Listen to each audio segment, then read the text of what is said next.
नमस्कार दोस्तों, संगम परिवार में आपका हार्दिक स्वागत है। मैं शैलेंद्र आज फिर एक नई कक्षा के साथ उपस्थित हुआ हूं।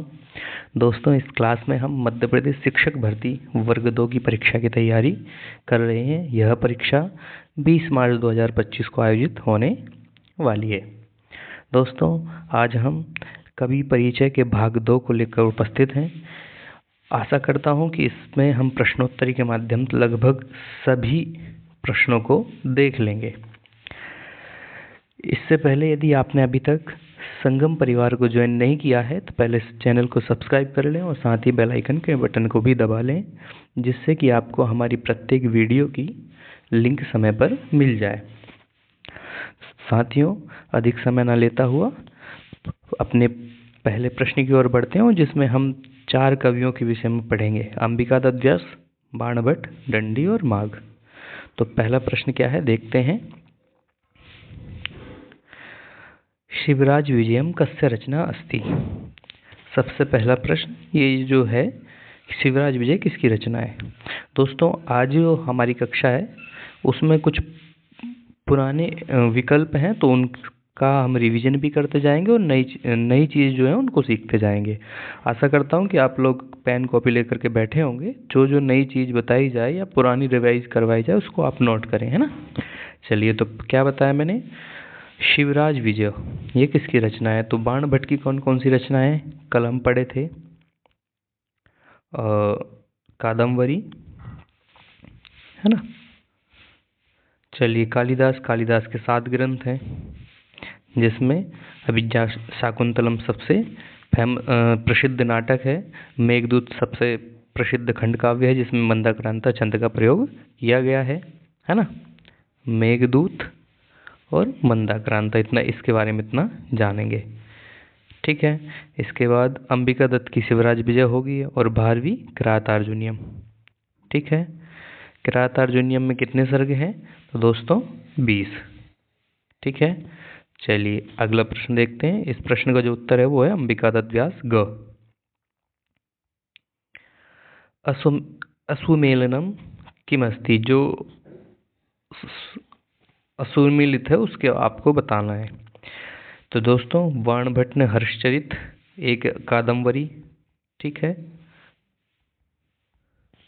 दूसरा, सुबंधु की वासव दत्ता, ठीक है। और स्वप्न वास दत्तम किसकी है, स्वप्न वासव दत्तम, ये किसकी है, ये है महाकवि भास की रचना, है ना। दंडी काव्यालंकार, अंबिका दत्त व्यास, शिवराज विजयम, तो ये तो हमने पढ़ लिया है, ये इसके बारे में मैंने बता दिया। ये भी किसकी है, बाणभट्ट, है ना। तो परंतु एक यहाँ सुमिलित है, क्या है, दंडी। काव्यालंकार नहीं है, इनका जो ग्रंथ है वो क्या है, काव्यादर्श। इसका भी ध्यान रखेंगे, काव्यादर्श। इसमें 6 परिच्छेद है। कितने परिच्छेद है, 6 परिच्छेद। ये भी पूछा जाता है कई बार,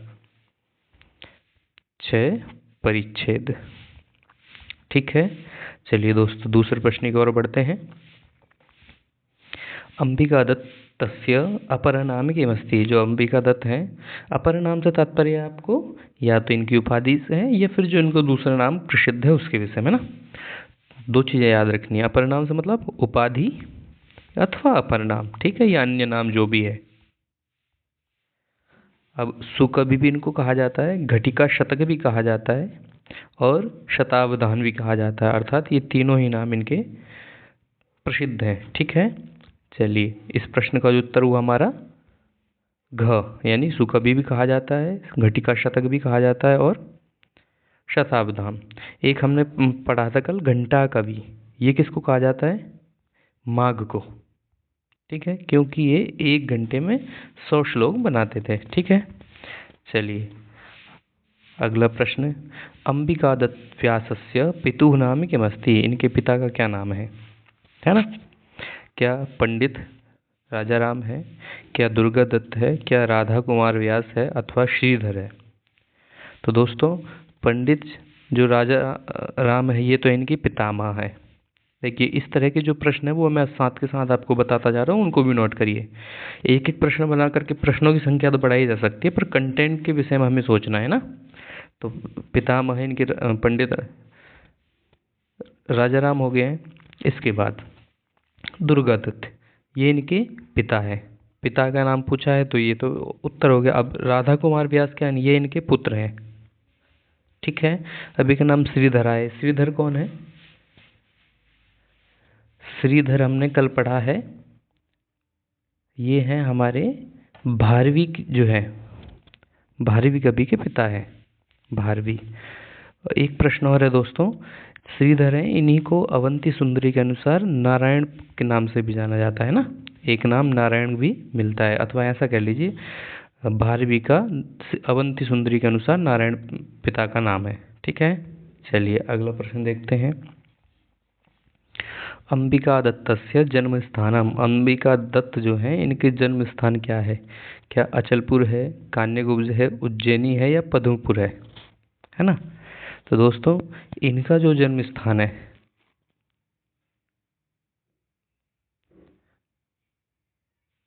वो तो दोस्तों थोड़ा इसमें देखेंगे, एक ऑप्शन और कर लीजिए, राजस्थानम। क्या होगा? राजस्थानम, जो कि इनका जन्म स्थान है। ठीक है, पर अब ये चार ऑप्शन इन पे ही बात कर लेते हैं, है ना। अचलपुर से कौन है? भारवी। ठीक है, कान्यकुब्ज से कौन है? ये हर्षवर्धन का जो हर है उनका राज्याश्रय। ठीक है, जो कबीर हुए हैं यशोवर्मा, यशोवर्मा क्षमा करें दोस्तों, कान्यकुब्ज है ये है बहुभूति के राज्याश्रय, है ना, बहुभूति। और राजा का क्या नाम है? यशोवर्मा। ठीक है, यशोवर्मा। उज्जैनी के राजा विक्रमादित्य कालिदास इनके राज्य में थे। इस तरह से बाकी अंबिका दत्त जो व्यास हैं इनका जो जन्म स्थान है वो है राजस्थान। ठीक है, राजस्थान जयपुर के पास। ठीक है, जयपुर, जयपुर राजस्थान ऐसा भी हम याद कर सकते हैं। चलिए अगले प्रश्न की ओर बढ़ते हैं।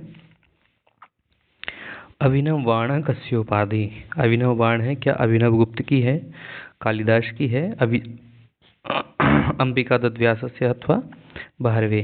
दोस्तों अभिनव बाण जब कई बार अलग से प्रश्न आ जाता है तो हम डायरेक्ट इसको कर सकते हैं, तो ऐसा ना करें, इसलिए ध्यान रखें इस प्रश्न का जो सही उत्तर होगा वो अंबिका दत्त व्यास होगा। ठीक है, चलिए अगला प्रश्न देखते हैं। अब कालिदास की उपाधि क्या है इस पर भी थोड़ी बात कर लेते हैं। उपमा सम्राट, उपमा सम्राट।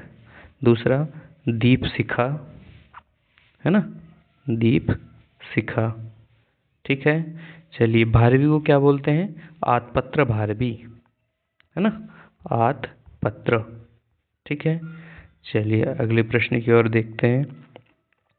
उचितम मेलनम कुरुतः, उचित मेल क्या है? शिवराज विजय क्या है? उपन्यास, जो अंबिका दत्त व्यास द्वारा लिखित है। उन्हीं के द्वारा एक और लिखा गया है सामवतम, यह नाटक है ना। तो ये एतिषु न सम्यक ये तो नहीं होगा, क तथा ग दोनों ही ठीक है। चलिए अगला प्रश्न देखते हैं। कथा कुसुमस्य कर्ता कः, एक इन्हीं की रचना और है कथा कुसुम, किसकी? अंबिका दत्त व्यास की। बाणभट्ट की एक बार दोहराएंगे, कादम्बरी, है ना। इसके दो भाग हैं, एक में हम कथामुख पढ़ते हैं, कथामुख, और एक पढ़ते हैं हम शुकनाशुपदेश। क्या पढ़ते हैं दोस्तों? कथामुख और शुकनाशुपदेश, है ना। चलिए कालिदास के कितने ग्रंथ हैं? 7। ऋतुसंहार, मेघदूत, अभिज्ञान शाकुंतलम, विक्रम और वशीयम, मालविकाग्निमित्रम, कुमार संभव और रघुवंश। कुमार संभव में 17 सर्ग और रघुवंश में 19 सर्ग। बहुभूति की 3 रचनाएं हैं, कौन कौन सी? उत्तर रामचरितम, है ना, महावीर चरितम, महावीर चरितम और मालती माधवम। ठीक है, अंबिका दत्त के व्यास के जो रचना है उनके बारे में हम पढ़ रहे हैं कि एक तो है शिवराज विजयम, इसमें वीर रस प्रधान है। दूसरा सामवतम नाटकम और कथा कुसुमम। चलिए, और लगभग 78 के आसपास बुक है इनकी। कितनी है? 78 के आसपास हैं। तो जो जो मुख्य हैं, जहाँ जहाँ पूछे जाते हैं उनके विषय में हम पढ़ते हैं। चलिए अगला देखते हैं। आधुनिक बाण और भारत भूषण। दोस्तों इनकी उपाधियों से ज़्यादा प्रश्न आते हैं और मैंने लगभग सभी उपाधियाँ अपने इन प्रश्नों में समायोजित कर लिए हैं, आप सबको नोट कर लेना। तो आधुनिक बाण और भारत भूषण भी इनको ही कहा जाता है। किसको? अंबिका दत्त व्यास को। बाण भट्ट को महानयम भुजंग, है ना। वाणो वाणी बभूव, ठीक है। वाणस्तु पंचानन, इस तरह की बहुत सारी उपाधियाँ हैं। भवभूति क्या है? भवभूति के विषय में हम पढ़ के आए हैं अभी। भवभूति को श्रीकंठ, उदंबर, उम्वेक, जतुकर्णी पुत्र आदि नामों से जाना जाता है। और ये कहाँ के रहने वाले हैं? पद्मपुर, ठीक है, पद्मपुर। भारवे आत्पत्र भारवी। चलिए अगला प्रश्न देखते हैं। अंबिका दत्तस्य कालः कः। अंबिका दत्त हैं जो इनका काल क्या है? 1858 से 1900 ईस्वी है, या 1100 से 1175 ईस्वी है, अथवा 1975 से 1950 है, अथवा 1900 से 2000 है। तो दोस्तों अंबिका दत्त व्यास का जो है वो 1800 लेकर के 1900 के बीच में, ईस्वी तक के बीच में इनका समय माना गया है ना। अब 1100 से 1175 के बीच में कौन है? इसमें है दोस्तों हमारे नैषधीय चरित के कर्ता जो है, क्या नाम उनका? श्रीहर्ष, है ना, श्रीहर्ष, ठीक है। चलिए अगला प्रश्न देखते हैं। तो दोस्तों इसी के साथ हमने अंबिका दत्त व्यास से संबंधित जितने प्रश्न हैं कवि परिचय से मुख्य सभी प्रश्नों को देख लिया है। आशा करता हूँ एक भी प्रश्न आपका नहीं छूटेगा, है ना। दूसरा, अभी तक वीडियो को लाइक ना किया तो वीडियो को लाइक करें, अपने दोस्तों के साथ शेयर करें, और जिन मित्रों ने अभी तक चैनल को सब्सक्राइब नहीं किया है तो वो सब्सक्राइब भी कर लें, जिससे आपको प्रत्येक वीडियो की सूचना समय पर प्राप्त हो जाएगी। आइए इसी के साथ अगले वीडियो की ओर बढ़ते हैं। साथ ही जिन दोस्तों को इस कक्षा के जो नोट्स चाहिए, है ना, PDF चाहिए, तो टेलीग्राम चैनल से को ज्वाइन करें, संगम स्टडी के नाम से ही है, और इस तरह का लोगो वहाँ पर बना हुआ है, ठीक है। चलिए पहले प्रश्न की ओर बढ़ते हैं। अब पढ़ेंगे हम महाकवि माघ के विषय में ना। तो महाकवि माघ, पहला प्रश्न है शिशुपाल वध, ये जो प्रसिद्ध रचना है इसके बारे में। कह रचयिता? तो रचयिता है इनके महाकवि माघ। इनके तीनों के विषय में हम जो रचनाएं हैं उनके विषय में हम पढ़ के आ गए हैं। चलिए आगे देखते हैं। और महाकवि माघ कस्य पुत्र आसीत। महाकवि माघ जो हैं वो किसके पुत्र हैं? तो आइए ये भी देखते हैं कि महाकवि माघ किसके पुत्र हैं। दोस्तों पहला विकल्प है हमारा श्री वर्मलात, दूसरा दत्तक, तीसरा अभिनंद और चौथा भूमभटस्य। तो किसके पुत्र हैं ये है, इनके पिता का नाम है दत्तकस्य, और इन्हीं को हम दूसरे नाम से जानते हैं सर्वाश्रय, ठीक है, सर्वाश्रय। चलिए अगला प्रश्न देखते हैं। महाकवि माघ दत्तकस्य अन्य, अच्छा ये जो मैंने अभी प्रश्न बताया है, चलिए ये तो प्रश्न का उत्तर तो आपको मिल गया सर्वाश्रय। अब और जी, ये सुप्रभ देव कौन है? ये इनके पितामह हैं। ये बहुत प्रश्न पूछा जाता है, ठीक है। शारदानंद अथवा शारदा तनय, शारदा तनय, ये कौन है? ये हैं कालिदास के, महाकवि कालिदास हैं उनके ससुर, ठीक है। इस प्रश्न को भी आप नोट कर लेंगे। चलिए अगला प्रश्न है, कुमारदास कौन है? कुमारदास जिन्होंने जानकी हरणम नामक ग्रंथ लिखा है। क्या नाम है इनका? कौन सा ग्रंथ है? जानकी हरणम। कितने सर्ग है दोस्तों इसमें? 50 सर्ग हैं, सबसे बड़ा महाकाव्य, ठीक है। चलिए अगला प्रश्न देखते हैं। माघ कस्य राज्यस्य रत्नम अस्ति। जो माघ हैं वो किसके राज्य के, किस राजा के रत्न थे? तो वर्मलात कौन है? ये इन्हीं के राज्य में अपना राज्याश्रय, अर्थात इनके यहाँ पर सभा पंडित थे, है ना। हर्षवर्धन के कौन थे? बाणभट्ट, ठीक है। कुमारदास कहाँ के थे? लंका के राजा थे, ठीक है, और कालिदास के मित्र थे। शिशुपाल, ये आप जानते हैं, शिशुपाल वध देखा है, महाभारत में इनका वर्णन मिलता है। चलिए अगला प्रश्न देखते हैं। शिशुपाल वध महाकाव्य कति सर्गः च श्लोकाः सन्ति।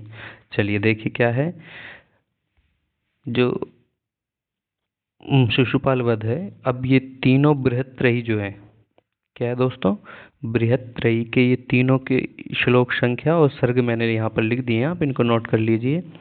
पहला कौन सा है, 18 सर्ग, 18 किसमें है, किरातार्जुनीयम, ठीक है, किरातार्जुनीयम, इसमें 18 सर्ग 1030 श्लोक हैं। दूसरा है शिशुपाल वधम, 20 सर्ग 1650 श्लोक। तीसरा है नैषधीय चरितम, नैषधीय चरितम, ठीक है, इसमें कितने श्लोक हैं, 22 सर्ग और 2830 श्लोक। फिर लास्ट में एक संख्या और दी हुई है, क्या संख्या है, 18 और 1 लाख, तो 18 पर्व किसमें है, महाभारत में, और 1 लाख श्लोक है, ठीक है, ये किसमें है, महाभारत। दोस्तों एक अभी हम जिस पुस्तक की बात कर रहे थे, नैषधीय चरितम, उसी को कहा जाता है विद्वत औषधम, विद्वत औषधम, किसको, नैषधीय चरितम को, ठीक है। जब बृहत्त्रयी के विषय में पढ़ेंगे प्रश्नोत्तरी, तब इस प्रश्न को और देखेंगे। चलिए अगले प्रश्न की ओर बढ़ते हैं। महाकाव्यस्य प्रारंभ तथा च अंत श्री शब्देन भवति, वो कौन सा है, शब्देन स, है ना, ये जिस महाकाव्य का प्रारंभ तथा च अंत श्री शब्द से होता है, वो कौन है, क्या नैषधीय चरितम है, क्या शिशुपाल वधम है, किरातार्जुनीयम या रघुवंश है ना। तो नैषधीय चरितम में क्या है, श्रीय शिशुपाल वध में क्या है दोस्तों, श्री से ही प्रारंभ होता है और श्री से ही अंत होता है ना, श्री शब्द से प्रारंभ और श्री से अंत। इसमें किरातार्जुनीयम श्री से स्टार्ट होता है और लक्ष्मी पर समाप्त होता है, इसी को लक्ष्म्यंत भी काव्य भी बोलते हैं ना, किसको, किरातार्जुनीयम को।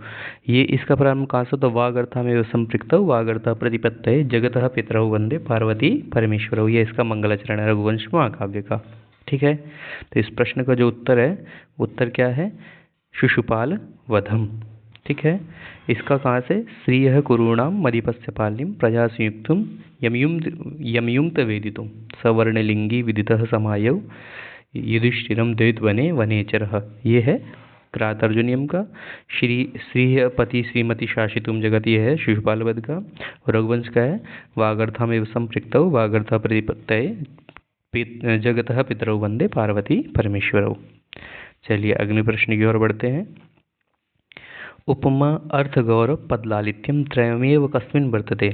दोस्तों एक श्लोक है, उपमा कालिदासस्य भारवेरर्थगौरवम दंडिनः पदलालित्यम माघे सन्ति त्रयो गुणा। ये किसने बोला है, ये उब्बट ने बोला है। ये प्रश्न भी बहुत पूछा जाता है कि ये श्लोक किसने बोला है, तो उब्बट ने, है ना। तो ये तीनों किसमें विद्यमान है, उपमा तो कालिदास में, ठीक है, कालिदास। अर्थगौरव भारवी, उपमा कालिदास, अर्थगौरव भारवी, पदलालित्य दंडी, और माघ में ये तीनों हैं, है ना। और माघ ने पुस्तक कौन सी लिखी है, शिशुपाल वधम, तो ये तीनों कहाँ पर मिलते हैं, शिशुपाल वध में, ठीक है। अब एक नाम आया बुद्धचरितम, ये किसकी रचना है, अश्व घोष, ठीक है, इसका भी याद रखें। इसमें सर्ग संख्या कितनी है, 28 सर्ग हैं, ठीक है दोस्तों। इन्हीं के द्वारा एक काव्य और लिखा है सौंदरानंद, ठीक है, इसको भी याद रखें, इसमें 18 सर्ग हैं, ठीक है। चलिए अगला प्रश्न देखते हैं। खालिस्थान संति त्रयोगुणा, अभी मैंने प्रश्न पूछा था, एक श्लोक बोला था, उस श्लोक में क्या है, तो ये जो पंक्ति है किसके लिए, माघे संति त्रयोगुणा, ठीक है, माघे संति त्रयोगुणा। कालिदास में क्या है, उपमा भारवी, अर्थ गौरव और दंडी पदलालित्य और माघे सन्ति त्रयोगुणा। चलिए अगला प्रश्न देखते हैं दोस्तों। शिशुपालवध ग्रंथस्य उपजीव्य ग्रंथ किमस्ति। ये जो शिशुपालवध है, इसका मूल ग्रंथ क्या है, कहाँ से इसको लिया गया है? क्या रामायण से लिया है, बृहत कथा से लिया है, महाभारत से या पुराण से? तो दोस्तों पहले तो रामायण को आप जानते हैं, वाल्मीकि जी, है ना? ठीक है। बृहत कथा गुणाढ्य, इसको भी बहुत पूछा जाता है। इसके लेखक कौन है? गुणाढ्य। महाभारत कृष्ण द्वैपायन वेदव्यास। मैंने आपको एक दिन इसको बोला भी था कि कमेंट बॉक्स में इनका पूरा नाम लिखिए। पुराण के विषय में भी इनका ही नाम आता है, परंतु शिशुपाल वध हम कहाँ देखते हैं? महाभारत में। कौन करता है? श्री कृष्ण। तो इस प्रश्न का जो उत्तर है वो ग। चलिए अगले प्रश्न की ओर बढ़ते हैं। माघस्य कालोस्ति। माघ का समय क्या है? क्या 700 ईशा पूर्व जोड़ लीजिए, ईस्वी जोड़िए सबके साथ, ईस्वी ना। क्या 625 है या 650 है या 675 है? तो दोस्तों माघ का काल है 675 ईस्वी। ठीक है। ये है बाणभट्ट का 700, या ऐसा कहिए ये दोनों के बीच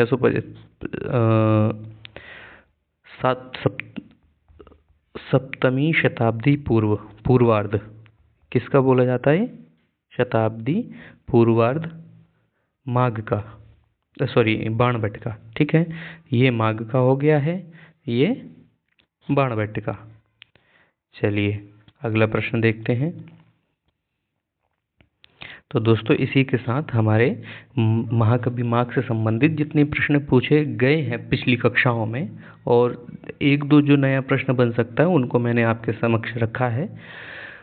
इससे बाहर मैं नहीं समझता हूँ कोई भी प्रश्न होगा। आप इतना भी तैयार करेंगे तो सभी प्रश्नों को लगभग कर जाएंगे। इसी के साथ अगली प्रश्नोत्तरी की ओर बढ़ते हैं, जिसमें हमारे महाकवि दंडी के विषय में हम प्रश्न करेंगे। ठीक है। चलिए दोस्तों, अभी तक वीडियो को लाइक नहीं किया हो तो वीडियो को लाइक कर दें, और अपने दोस्तों तक भी इस वीडियो को शेयर करें, जिससे उनको भी प्रश्नोत्तरी का लाभ मिल सके। आइए पहला प्रश्न पढ़िए, क्या है? आचार्य दंडिनः कृतं गद्य काव्यम किमस्ति, है ना। आचार्य दंडी के द्वारा किया गया गद्य काव्य बताइए क्या है।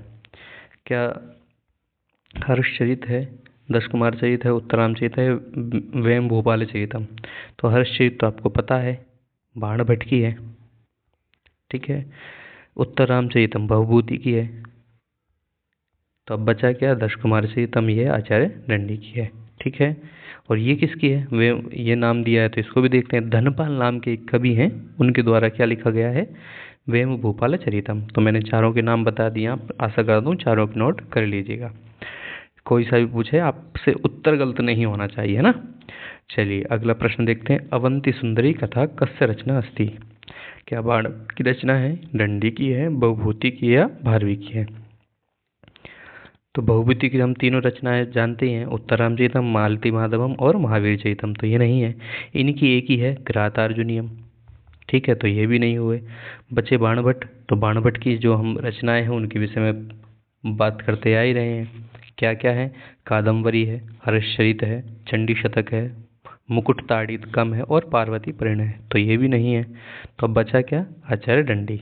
इन्हीं की 4 पुस्तक हैं, 4-5 पुस्तकें, जिनके बारे में चलिए मैं नाम लिखवा देता हूँ एक बार, है ना, क्योंकि इन भविष्य में कोई सी भी पूछी जा सकती है ना। तो पहला लिखिए दशकुमार चरितम, दशकुमार चरितम। ठीक है, ये गद्य काव्य है। दूसरा है अवंती सुंदरी, ये आप पढ़ चुके हैं। इसके बाद है छंदो विचिति, विचिति। ठीक है। इसके बाद है कला परिच्छेद। एक है द्विसंधान काव्य, द्विसंधान काव्य।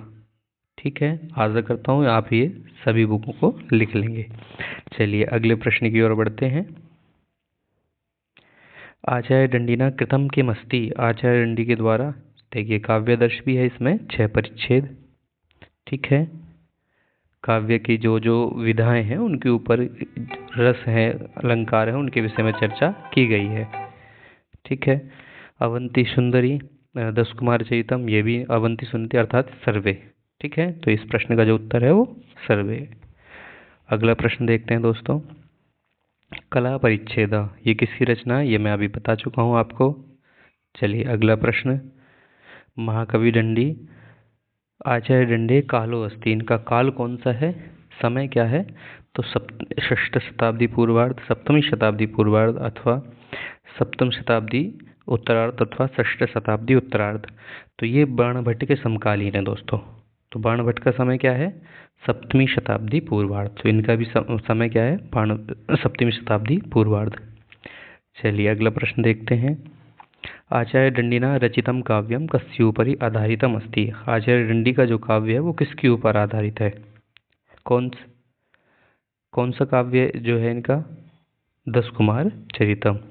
ठीक है, वो वासव दत्ता के ऊपर है, बृहत कथा है या कथा संग्रह या पुराण?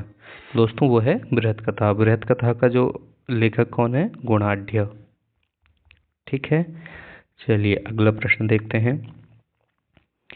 कुत्र पदलालित्यम प्रसिद्धम, तो दस कुमार चरितम। क्यों? दंडिनः पदलालितम, दंडी ने क्या लिखा है? दस कुमार चरितम। दोस्तों एक नया प्रश्न और है, कई बार ये पूछा जाता है कि भास नाटक चक्रे कति नाटकानि रूपकानि अथवा नाटकानि सन्ति, तो त्रयोदशी याद रखें, क्योंकि नया नाम आकर के आप विचलित ना हो इसलिए मैंने आपको बता दिया।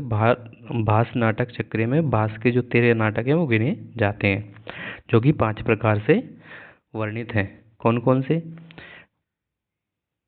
उदयन कथामूलक, ठीक है, दूसरा भागवत, तीसरा महाभारत, चौथा रामायण और 5वां कल्पना। ठीक है, इनको भी याद रखेंगे।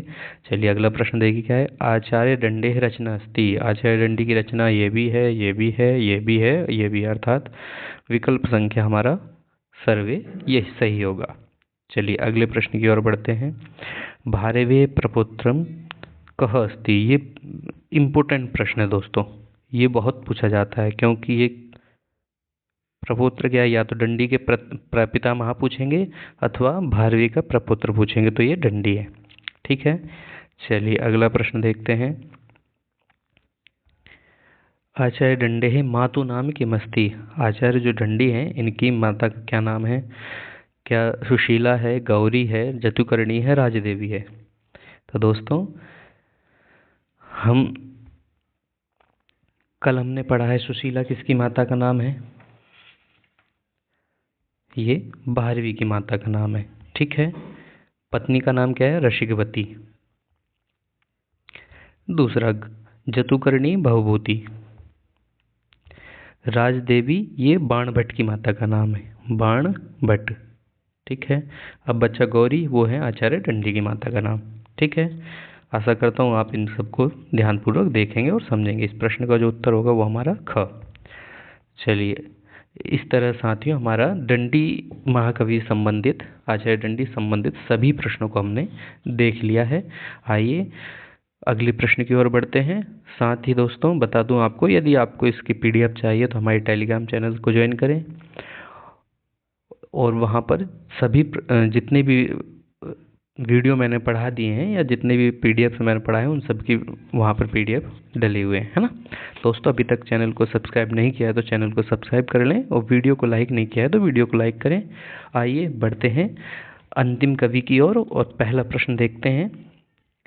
बाणभट्ट रचना अस्ति, बाणभट्ट की रचना है। तो दोस्तों ये तीनों ही हैं। कादम्बरी के 2 भाग, कथामुख और सुखनासुपदेश। ठीक है, इसके बाद पार्वती परिणय हर्षचरितम ये भी हैं। तो ये प्रश्न का उत्तर हो गया हमारा सर्वे। चलिए अगला प्रश्न देखते हैं। निबद्धा बाणभट्टेन का नाम अतिद्वयी कथा, अतिद्वयी कथा अर्थात इससे पहले 2 कथाएं और भी थीं, उनसे भी आगे बढ़कर के एक कथा लिख दी है जिसका क्या नाम है? कादम्बरी। पर वो 2 कथाएं कौन कौन सी हैं ये भी कई बार प्रश्न पूछा जाता है। तो एक है बृहत कथा और दूसरा है वासव दत्ता, अवंती सुंदरी, दंडी। ठीक है, चलिए अगला प्रश्न देखते हैं। शुकनासुपदेशः कस्य रचनायाः अंश अस्ति, जो शुकनासुपदेश है वो किसकी रचना का है? तो कादम्बरी का। ठीक है, चलिए अगला प्रश्न देखते हैं। बाणभट्टस्य ऐतिहासिक काव्यम किमस्ति, बाणभट्ट का जो ऐतिहासिक काव्य क्या है? दोस्तों कादम्बरी है, परंतु ऐतिहासिक काव्य नहीं है। ऐतिहासिक काव्य हर्षचरित, जो राजा हर्षवर्धन के विषय में लिखा गया, उनकी जो जो उपलब्धि हैं उनको वहाँ पर लिखा है। वासवदत्ता, ये किसकी रचना है? हम इसका नाम तो बहुत देर से पढ़ रहे हैं, सुबंधु। ठीक है, चलिए अगला प्रश्न देखते हैं। बाणभट्टस्य कृति हर्षचरितम किमस्ति। तो ये आख्यायिका है, है ना। उपन्यास क्या है? शिवराज विजय। किसका है? शिवराज विजय, अंबिका दत्त व्यास। ठीक है, अंबिका दत्त व्यास। चलिए कथा क्या होती है? जैसे कादम्बरी कथा है। ठीक है, चलिए अगला प्रश्न देखते हैं, प्रश्न नंबर 6। का रचना बाणभट्टस्य नास्ति। कौन सी रचना बाणभट्ट की नहीं है? तो बाणभट्ट की हम लगभग ये भी पढ़े आए, ये भी पढ़े आए, ये भी पढ़ दिए, ये तिलक मंजरी नहीं है। ठीक है, अगला प्रश्न देखते हैं। चंडी शतक इत्यस्य कर्ता कः अस्ति। चंडी शतक, ये भी बाणभट्ट की रचना है। कालिदास की 7, बहुभूति की 3 और भारवी की 1। कौन कौन सी हैं दोस्तों, वो मैं कई बार बोल चुका हूँ। और आपसे चलो ये इसकी जो रचना है इनको क्रम से आप कमेंट बॉक्स में लिखेंगे, कालिदास की, बहुभूति की और भारवी की। तो जिन मित्रों ने को नहीं पता है उनको भी और पता हो जाएगा। ये भी सबसे इम्पोर्टेंट प्रश्न है दोस्तों, ये बहुत पूछा जाता है। बाणभट्टस्य वंशावली समुचित क्रमः। बाणभट्ट की वंशावली में सब कौन कौन हुए हैं? वत्स, कुबेर, पाशुपत, बाणभट्ट, चित्रभानु, पुलिंद। वत्स, कुबेर, भूषणभट्ट, बाणभट्ट, चित्रभानु, अर्थपति। वत्स, कुबेर, बाणभट्ट, चित्रभानु, पाशुपति, भूषण। वत्स, कुबेर, पाशुपत, अर्थपति, चित्रभानु, बाणभट्ट और पुलिंद। दोस्तों सबसे पहले तो देखिए, ये सारी चीज़ें कॉमन है ना। ये थोड़ा यहाँ भी गड़बड़। कहने का मतलब ये कि सबसे पहले वत्स हुए, फिर कुबेर, पाशुपत, फिर अर्थपति, अर्थपति के पुत्र चित्रभानु, चित्रभानु के पुत्र बाणभट्ट और बाणभट्ट के पुत्र पुलिंद। इन्हीं का कहीं पर नाम मिलता है भूषण भट्ट। ठीक है, इतना याद रखें। इस प्रश्न का जो उत्तर है वो घ। वत्स, कुबेर, पाशुपत, अर्थपति, चित्रभानु, बाणभट्ट, पुलिंद, और इन्हीं पुलिंद का नाम भूषण भट्ट भी हमको प्राप्त होता है। चलिए अगला प्रश्न देखते हैं।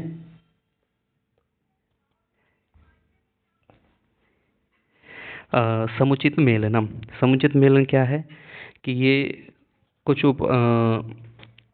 उपाधियां हैं जो बाणभट्ट को मिली थी, पर किसने दी है वो आपको बताना है।